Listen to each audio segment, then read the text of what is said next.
नमस्कार केला आणि राजाने सांगितलं, हा हे मुनीश्वरा, आता माझ्या बरोबरची सांगत आहे, आपण तात्काळ तुमचं आणि कर्म उरकावं, म्हणजे स्नान विधी वगैरे करावं आणि चटकन या ठिकाणी या कार्यासाठी या म्हणजे तुम्ही आला फार मोठे योग आहे म्हणजे माझा.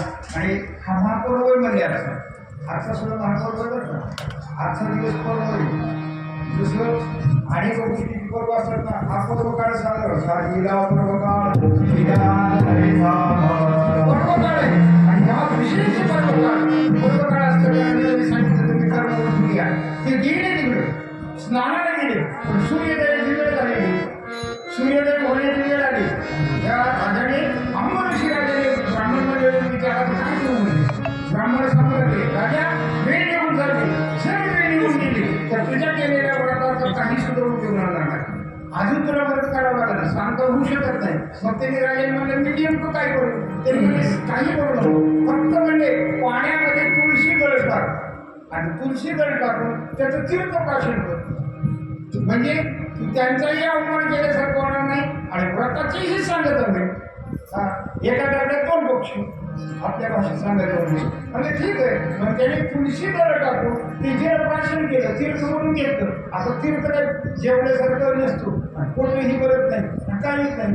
ठीक आहे मला. आणि तेवढ्या दुर्वासुनी आले. दुर्वासुनी या ठिकाणी आल्याबरोबर ते कोपुष्ट आल्याबरोबर त्यांनी पाहिलं आणि त्यांनी माहून राजाला सांगितलं, राजा तू मला आमंत्रण दिलं आणि आमंत्रण देऊन मी येण्यापूर्वी तू भोजन केलं, तुम्हाला मला तू जेवणच नाही आणि जेवलं नाही म्हणजे फक्त मी तीर्थ घेतलं आणि तीर्थ घेतलं काय. लक्षात ठेवलं का, एखाद्याला जेवण मुलीवर नाश्ता करायचं नसतं. लक्षात ठेव, शास्त्र आपलं एखाद्याला जर आमंत्रित दाम्पत्य जेवण बोलवलेलं आहे, पण दाम्पत्य येण्यापूर्वी जर जेवून घेतलं तर उपयोग नसतो का, त्याचं फल तुम्हाला प्राप्त होत नसतं. हो असते लोकांना बोलवायचं आपण खायचं की आल्यावरच जेवायचं, की नाही आला तर त्याला विचारायचं किती वेळ यायला. ती जर म्हणलं जेवून घे तरी जेवायचं, तसं आधी जेवतेच नसतं. शास्त्राने त्याला पाप लागतं. मग तसं या ठिकाणी सांगितलं, राजा तो माझ्या आपण जेवण केलेलं आहे, तुम्हाला नाही मी तीर्थ घेतलं, तीर्थ तरी येतं म्हणून त्याला शाप दिला. आणि शाप दिल्यामुळे त्याला सांगितलं आणि शाप दिलं त्याला आपल्या जटीमधून कृती काढण्याचे निर्माण केलं. तुला 10 जन्म घ्यावं लागते म्हणून सांगितलं. आणि सांगितल्याबरोबर त्याला थोडंसं वाईट वाटलं. भगवंताची आराधना केली, भगवंताचा धावा त्यांनी केला. भगवंत त्या ठिकाणी तत्काळ प्रकट झाले आणि त्या आंब ऋषीसाठी भगवंताने 10 अवतार झाले. 10 अवतार घेतलेत ना, ही मत्स्यकाच्यापासून जी भगवंताने अवतार घेतले. कोणासाठी? आंबऋषीसाठी जन्मसूची गेले आणि ही 10 अवतार आंबऋषीसाठी गेले. म्हणून तुम्हाला सांगतात, अरे देवा तू आंबऋषीसाठी एवढी 10 अवतार सोसलेले आणि या 10 अवतारामध्ये काय केले? दुष्ट निर्दाळले, जे काही दुष्ट होते ना त्या दुष्टाचं निर्मूलन केलं. याच्यासाठी अवतार आहे, भक्ताचं पालन करणं आणि या ठिकाणी असणाऱ्या दुष्टांचं निर्मूलन करणं असं तू करत आलेलं आहे. नवीन आहे असं मी सांगत नाही. कोण सांगतो? या ठिकाणी अनेक प्रकारे मी सांगण्याचा प्रयत्न केला. कोण? तुला एकच मार्ग नाही, ते काय म्हटलं सांगू त्याची सगळं करण्यामध्ये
भगवंत बरोबर बोलताना तुकोबा काय म्हणतात, धन्य तुझं म्हणत.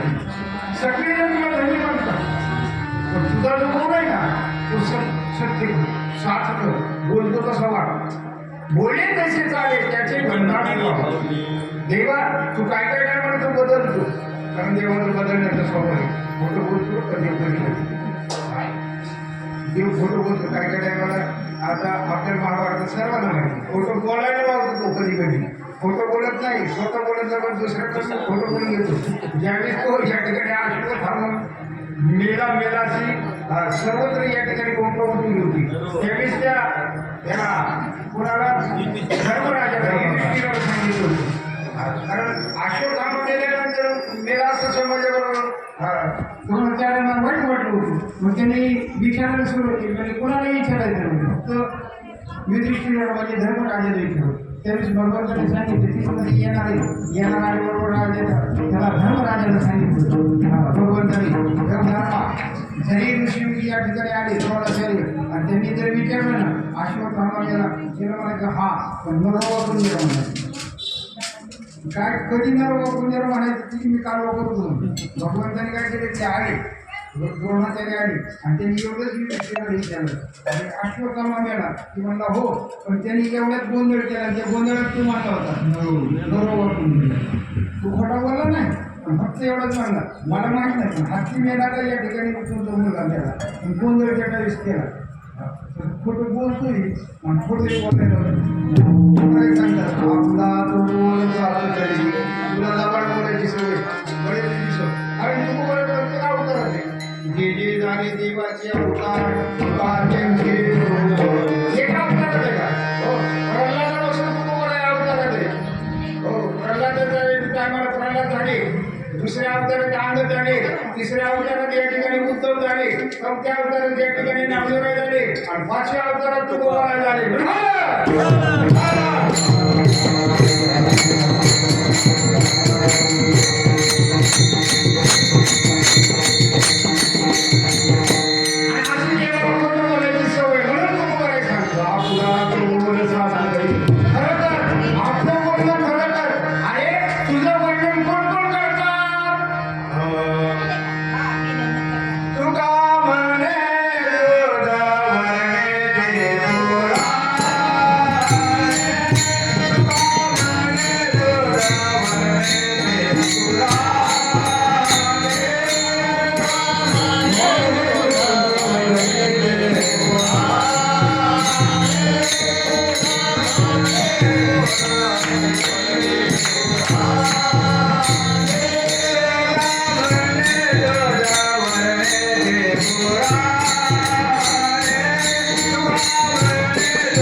सर्वांनी भगवंताची स्तुती केली.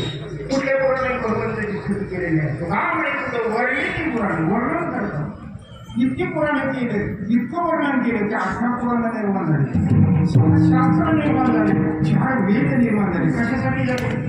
भगवंताचं वर्णन करत. अवर्णीय तो वर्णन, ज्याचं वर्णन करता येतं तो अवर्णीय. आणि त्या भगवंताचं किती जरी वर्णन केलं तरी कमीच.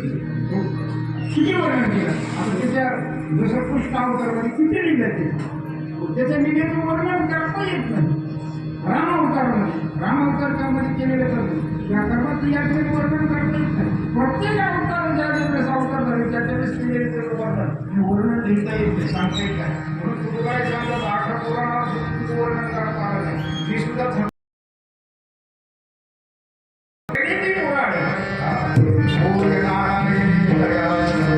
हे दयाशिंदू भगवंत कसं आहे अगोदरच्या खंडामध्ये कृपा शिंदू सांगितलं. कृपेचं सिंधू कृपेचं सागर आहे, समुद्र आहे. दयेचं तू सुद्धा समुद्र आहे म्हणजे म्हणून हो ये नारायणा दया सिंधू तुझं वर्णन करतात ना तसं तू हो. आणि तू जर कसं झालं ना तुझं अवतार आहे रामाला धर्मरक्षावया अवतार देशी आपल्या श्री भक्तजना अंगरुषीसाठी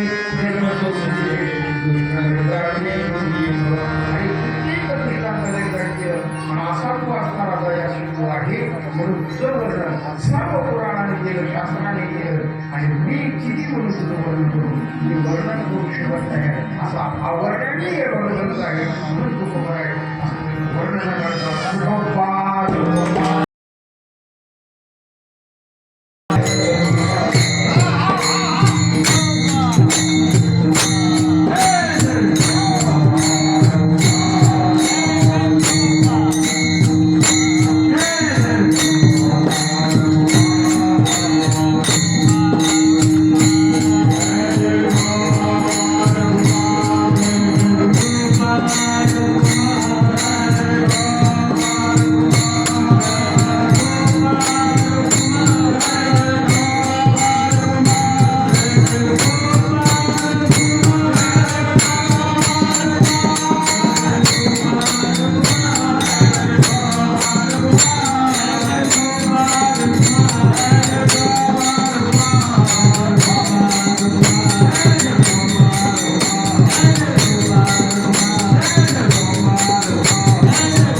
चरित्र भगवंताचं चरित्र म्हणतात त्या चरित्र पूर्ण जायला जसं संतांचं चरित्र उच्चार केलेले आणि जे उच्चार करतात जे ऐकतात त्यांना पूर्ण करतो तसं भगवंताचं चरित्र सुद्धा जे सवय केलं त्याचे ते पूर्ण करतो. म्हणून आजच्या दिवशी कीर्तन ऐकावं लागतं.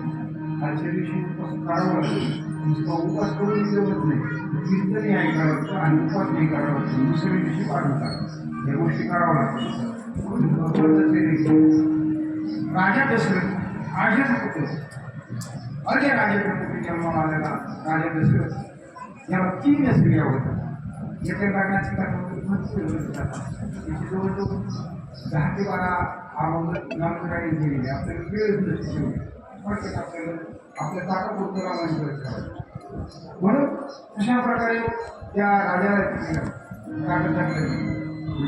आणि त्या राजाचा या ठिकाणी असताना विवाह झाला. याचा पहिला विवाह या ठिकाणी कौशल्य बरोबर झाला.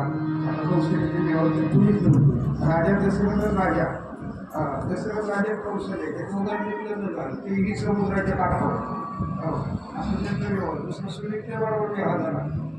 तिसरा या ठिकाणी कैकेयी बरोबर विवाह झाला. असे 3 विवाह झाले राजा दशरथ. पण हे सर्व राज्य आहे ज्याची पूर्वजांची परंपरा आहे सर्व असताना पण राज्यामध्ये या ठिकाणी राजाचं कारण जिथं पुत्रच नाही काय ते करावे ओसाडे घर ओसाडे घराला तोरण बांधून ज्ञानोबराय सांगतात ओसाडे घरात तोरण बांधून तसं ज्या घरात संततीच नाही ते घर किती मोठं असतं तर त्याच्यात उपयोग असतो. आपल्याला प्रत्येक जण एकमेकाशी विचारताना काय विचारतो आपल्याला मुलं किती तसं राजाला सुद्धा एवढं सर्व उपयोग होतं पण राजाला पुत्र नव्हतं त्यामुळे राजा दुःखी होतो. आणि दुःखी असल्या कारणाने राजाने एक दिवस आपल्या कुलगुरू वशिष्ठांना विचारलं हे मुलीजना मी पुत्र प्राप्तीसाठी काय करावं तर त्यावेळेस त्यांनी सांगितलं पुत्र कामेश्वरी नावाचं यज्ञ करावं. पुत्र कामिष्टी यज्ञ करायचं ठरलं. पण यज्ञासाठी या ठिकाणी ऋषीला आणावं लागतं. कुणालाही यज्ञ करता येत नाही. हा पुत्र कामिष्टी यज्ञ करायचं आहे. प्रत्येक यज्ञ करण्याचे अधिकार वेगवेगळे बघतात. कुणी कोणता यज्ञ करावा, अश्वमेध नावाचा यज्ञ ब्राह्मणाला करता येत नाही.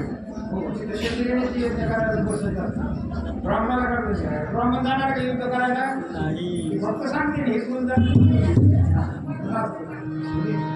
पुत्र कामिष्टी यज्ञ करायचं. ऋषीशृंगाला बोलावलं. ऋषीशृंग हा कोण आहे? विभांडक ऋषीचा पुत्र आहे. मग त्याला बोलवून आणावं लागत. त्याला बोलवून आणायचं म्हटल्यानंतर तो या ठिकाणी स्त्री काय आहे ह्याला मानतो. आणि अशा त्या विभांडाच्या पुत्राला या ठिकाणी ऋषीशृंगाला घेऊन आले. ऋषीशृंग का नाव पडलं? त्याच्या मस्तकावर शिंग, मस्तकावर शिंग असल्याने ऋषीशृंग असं त्याचं नाव होतं. आणि त्या ऋषीशृंगाला गुणगुण त्या ठिकाणी आणलं. आणि राजा दशरथाने आपल्या प्रधानाची कन्या शांता तिच्याबरोबर त्याचा विवाह केला. आणि तिचा व्यवहार केल्यानंतर, कारण यज्ञाला बसायला सुद्धा दाम्पत्य लागतं बरं का. हो, दाम्पत्य पाहिजे. एकटा ऋषीचा वर्गावरून बसून उपयोग नाही. दाम्पत्य त्याला बायको पाहिजे. बायको करून दिली त्याला. लगेच लग्न लागली की यज्ञाला बसतो. यज्ञाला बसल्यानंतर याला कारण काय आहे?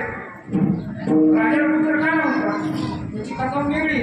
हो, त्याला कथा आहे. याची कथा असे, राजा दशरथाने श्रावणाचा मध्ये त्याच्या हातून राहिलेला होता. म्हणून ब्राह्मणाचा शाप त्याला लागलेला होता. हो, ब्रह्महत्या घडली ज्या राज्यामध्ये ब्रह्महत्या घडते तिथं पाऊस सुद्धा पडत नाही. हो, जे काही पंचपातक सांगले ना, ब्रह्महत्या, गोहत्या, बालहत्या, स्त्रीहत्या, स्त्रीय चोरण म्हणजे सोनं चोरण, हे जी काही पाच ब्रह्महत्याचे पातक सांगले ना, तसं राजाला हत्याचं ते पातक लागलेलं होतं. पण पुत्र नव्हता झालेला. मग या ठिकाणी विभांडकाचा पुत्र आणलेला ऋषीशृंग आणला. विभांडक ऋषीला कळलं की आपला पुत्र या ठिकाणी भुलवून गेलेला आहे. पळत आला त्या ठिकाणी. आल्याबरोबर त्यांनी पाहिलं तर काय, आपल्या मुलाचं लग्न झालं. मला आधीच मिळत नाही. परस्पर झाले लग्न. आपल्या पोराचा आनंद झाला त्याला. त्यांनी त्या असणाऱ्या यज्ञामध्ये सहकार्य केलं. राजाचा यज्ञ पूर्णत्वाला गेला. पूर्णत्वाला गेल्यानंतर ते जे काही पायस म्हणजे प्रसादाचं पात्र निघालं. प्रसादाचं यज्ञ नावाने संपूर्ण झाला. हो, यज्ञाची आहुती झाली. पूर्ण आहुती झाली. पूर्ण आहुती झाली. मी देतो त्याला काही शांत राहा. वय भाऊ वाटत तिकडे हाती काय काय बोलत एक पुढे पाय काय म्हणलं मी एक हात हाती काम करायचं.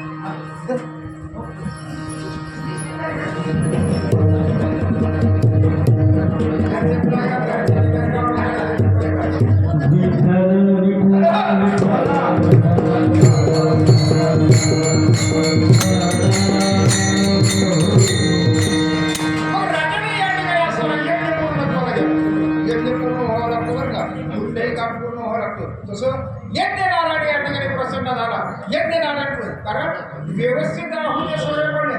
यज्ञनारायण प्रसन्न झाला. यज्ञनारायणाने तो प्रसादाचा ताट हात घेतलं. हातात प्रसादाचं पात्र घेतलं. विभांडकाच्या त्याच्या असताना ऋषीशृंगाच्या हातात मिळवलेलं पात्र त्यांनी त्याच्याकडून घेतलं. घेतल्यानंतर त्याची विभाग केली. प्रसादाची विभाग केली. हो, तिथल्या तिथं व्यवस्थित वाटून द्यावं लागतं. त्यांनी जे प्रसाद वाटण्याचं काम केलं. हो, प्रथम भाग या ठिकाणी राजाच्या हातात दिलं. राजाने या ठिकाणी प्रथम भाग या ठिकाणी कौशल्य दिला. दुसरा भाग या ठिकाणी सुमित्रेला दिला. आणि तिसरा भाग या ठिकाणी कैकेयीला दिल्यानंतर कैकेयीला तो भाग दिल्यानंतर तो कैकेयीने काय केलं? प्रसाद खाण्यासाठी वेळ करायचा असतो. नेहमी मंदिरामध्ये मिळालेला प्रसाद घरी नेल्यानंतर तो प्रसाद राहत नसतो. कैकेयीला सवय मला पोळा देते, माझ्या पोळाला देते. तसं कैकेयीने तो तो मिळालेला प्रसाद तो भक्षण करण्यासाठी वेळ लावला. वेळ लावले काय झालं? हिंद गाडी सुरुवातीला ग्रामी गाडी होती अप्सरा, सर्वच्या नावाची अप्सरा. आणि तिला शाप मिळालेला होता. त्याला शापाला कारण येते ब्रह्मदेवाच्या या ठिकाणी स्वर्गामध्ये नाचत असताना तिचा काल चुकला. हो, ताट सुटल्यामुळे त्याला या ठिकाणी शाप मिळाला आणि शाप मिळाल्यावर तिला सांगितलं ग्राही उंची म्हटल्यानंतर त्यांनी उशाप मागितला. उशाप मागितल्यावर त्यांनी सांगितलं ज्यावेळेस दशरथ राजा पुत्रकामेश्वरी यज्ञ करेल त्या यज्ञामध्ये पायस पात्र येईल. त्या पायस पात्रातला असणाऱ्या जी काही कैकई आहे कैकईच्या प्रसादाला तुझा स्पर्श होईल आणि तो स्पर्श झाल्यानंतर तुझा उशाप तुला प्राप्त होईल. तू पुन्हा स्वरूपामध्ये एकदम स्वागत केलं असा उशाप केला होता. तो ग्राही किती वर्ष होता? 1000 वर्ष ते या ठिकाणी आयुर्वेदाच्या बोलते आयुर्वेदाच्या मोती 10,000 वर्ष ती या ठिकाणी काय करत होती. तिला तो प्रसाद मिळाला. पहिल्या गाडीने तुला ती घेऊन गेली. घेऊन गेल्यानंतर या ठिकाणी दोनच प्रसाद दोघीकडे राहिले, एक सुमित्रेकडे आणि एक कौशिकेकडे. पण त्यांनी पाहिलं आपली ती असणारी कैकई हिलाही या ठिकाणी प्रसाद दिला पाहिजे कारण तिलाही पुत्र प्राप्त झाले पाहिजे. म्हणून त्यांनी काय केलं त्यांनी आपल्या या ठिकाणी प्रसादाचा थोडा भारतीला दिला. निम्म भारतीला दिला. कौशल्याच्या प्रसादातला आणि कैकई हिच्या सुमित्रेच्या आणि दोघींचे भारतीला मिळाल्या कारणाने आता कसं असं माहिती का स्वतःचा असतं की गिळंकृत होतो पण दुसऱ्याचं इतर गिळंकृत तसं सुमित्रेचा आणि कौशल्याचा मार्ग घेतलेला कैकईनं मात्र ती गिळ हो गिळंकृत होय ना.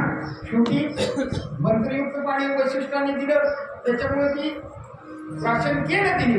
त्या दोघींनीही प्राशन केलं. सर्वांनी तो प्रसाद प्राशन केला. पण पुढे या ठिकाणी त्या प्रसादाचा परिणाम झाला आणि प्रसादाचा परिणाम झाल्यानंतर तिघीही राण्या या ठिकाणी गर्भवती झाल्या आणि 7 महिने पूर्ण झाले. त्यावेळेस कुलगुरू वैशिष्ट्याने झाले. कुलगुरू वैशिष्ट सांगे कुवारा आश्री धर हो कुलगुरू वैशिष्ट्याने या ठिकाणी असणारा राजा दशरथाला सांगे राजा अरे तुझ्या कितीही व्यक्ती या ठिकाणी गर्भवती आहे आणि धर्मशास्त्र सांगतो तर आपल्या धर्मामध्ये आहे. आपलं शास्त्र असं सांगतो 7 महिने झाल्यानंतर श्रीरातीचं डोबाळं विचारावं हे धर्मशास्त्र सांगतो. म्हणून आपल्यामध्ये डोबाळा देऊन केलं काय कारण आहे ज्याला कारण असतं बरं का उगा आपण एक प्रकारे म्हणून ते धर्मशास्त्राची साधी डोळे घरातल्या देशावर विचारपूस करायचे म्हणून तो राजा विचार म्हटल्याबरोबर राजा म्हणतात ठीक आहे. राजा या ठिकाणी म्हणतात ज्यावेळेस आपण चूक केली कौशल्याला आपण अगोदर कसा दिला आणि कैकेयीला दिला नव्हता म्हणून कैकेयीच्या महालामध्ये राजा या ठिकाणी गेला. कैकेयीच्या महालामध्ये गेल्यानंतर ती गर्भवती होती पण हिचा अवतार वेगळा होता. हो हिचा अवतार वेगळा होता. तिने गेल्याबरोबर आपली केस सोडलेली होती. हो बघर कुणी कर काय कुणी कर त्याचं पाहण्यात नव्हतं तिला. असं स्वरूप तिने एखादं तयार केलेलं होतं. सुरू काय या ठिकाणी भूतच आहे अशा प्रकारे ती थांबलेली होती. ज्यावेळेस राजा त्या ठिकाणी गेला राजाने पाहिलेली स्वरूप हे काय हे कशामुळं राजाने दुःख झालं. राजाने इतकं दुःख झालं नामदेव वर्णन करतात जसं म्हणजे बिनसवाच्या प्रेमामध्ये सर्पाने जावं आणि त्या सर्पाला बिनसवाने चावं इतकं दुःख त्या राजाला त्यावेळी झालं. राजाच्या महालातून बाहेर पडला दुःखी झालेला होता. सुमित्रेच्या महालामध्ये गेला आणि सुमित्रेच्या महालामध्ये गेल्यानंतर सुमित्रेला डोळा विचारलं. सुमित्रेने सांगितलं माझ्या डोळ्याला काय नाही एकच डोळ्या माझं ही ज्येष्ठाची सेवा करावी हीच मागणी आणि हिने सांगितलं होतं ज्येष्ठाला वनाला काढावं कनिष्ठाला राज्यपट्टी द्यावं. त्याच्यामुळे दुःख झालेलं होतं राजाला आणि हिने सांगितल्यानंतर ज्येष्ठाची सेवा करावी असं माझ्या अंतकरणाचं असं माझं डोळ आहे. तिने केवळ सांगितलं. राजाला आनंद वाटला. राजाची तिने पाठपूजा केली. यथासांग या ठिकाणी ओवाळलं औषध केलं आणि केल्यानंतर राजा तिथून आनंद होऊन या ठिकाणी कौशल्याच्या महालामध्ये गेला. पण कौशल्याच्या महालामध्ये गेल्यानंतर नाही कौशल्याची भाव कौशल्याला भान नव्हतं बरं का. कारण कोण होतं परमात्मा या ठिकाणी आनंद होते. तो अवताराला येणार होता तिच्या कर्मामध्ये या ठिकाणी संपवलेला होता. तिला भान नव्हतं. कौशल्याची नाही भान नामदेव वर्णन करतात. कौशल्याला भान नव्हतं. देही ती विदेही तिची दशा झाली होती. कुठे आहे साठवची नाही देहीची विदेही तिची अवस्था त्या ठिकाणी झाली होती. राजाने जाऊन विचारल्यानंतर राजाने ज्यावेळेस ते बोलू लागला राजा काय गावलं त्यावेळेस तिने एकच सांगितलं कुठे तो रावण कुठे तो कुंभकर्ण कुठे तो रावण कुठे तो कुंभकर्ण बोलवा त्याला बोलवाने वानर वांदाने सिद्धू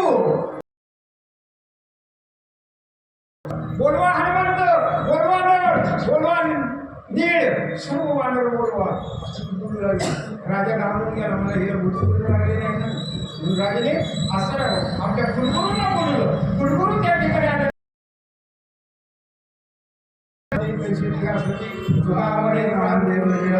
त्यांची ही अवस्था ती झाली. हो, ब्रह्मावस्थेला ते गेले. समाधी सुखामध्ये दोघंही या ठिकाणी त्या कामासाठी तीही असे झाले. मला आता करायचं निवडत आहे. राजाने पुन्हा त्यांना सावध केलं. पुन्हा या ठिकाणी विशिष्ट म्हणून या ठिकाणी असतात देहावर आले. राजा म्हणून राजा कारण तुझ्या कुळामध्ये या ठिकाणी असताना तो भगवानचा या ठिकाणी अवतार आलेला नाही. खरंच म्हणे अयोध्येची या ठिकाणी जी काही प्रजा आहे ती धन्य आहे. अयोध्येचे सर्वजण आनंदित आहे. सर्व नर नारी सर्वांना आनंद आहे. कारण आपल्या कुळामध्ये तो भगवानचा अवतरलेला आहे असं या ठिकाणी सांगितलं. अशा प्रकारे असताना डोळे विचारले आणि पुढे या ठिकाणी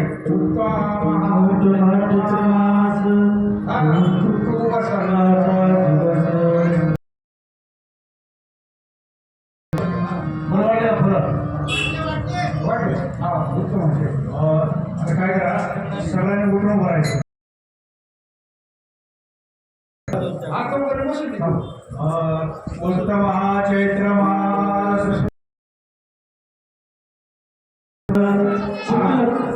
वसंत ऋतू असतात. उत्तम अशा प्रकारचा चैत्र मास ऋतू पण आणि चैत्र महिना शुक्ल पक्षी ही नवमी त्याच्यात 9 दिवस शुक्ल पक्षामध्ये आणि नवमी म्हणजे आकाशामध्ये सर्व देव आणि सर्वजण या ठिकाणी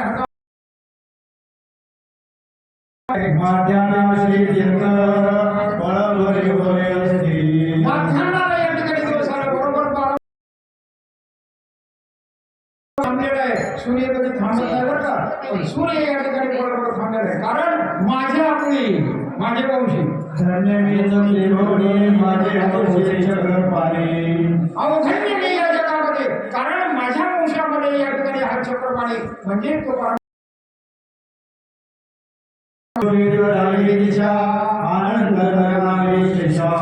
आनंद पुन्हा झाला.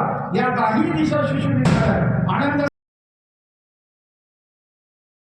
शेषाला झाला. या ठिकाणी आनंद सर्वांना आनंद झालेला आहे आणि काही दिशा सुशोभित Hallelujah.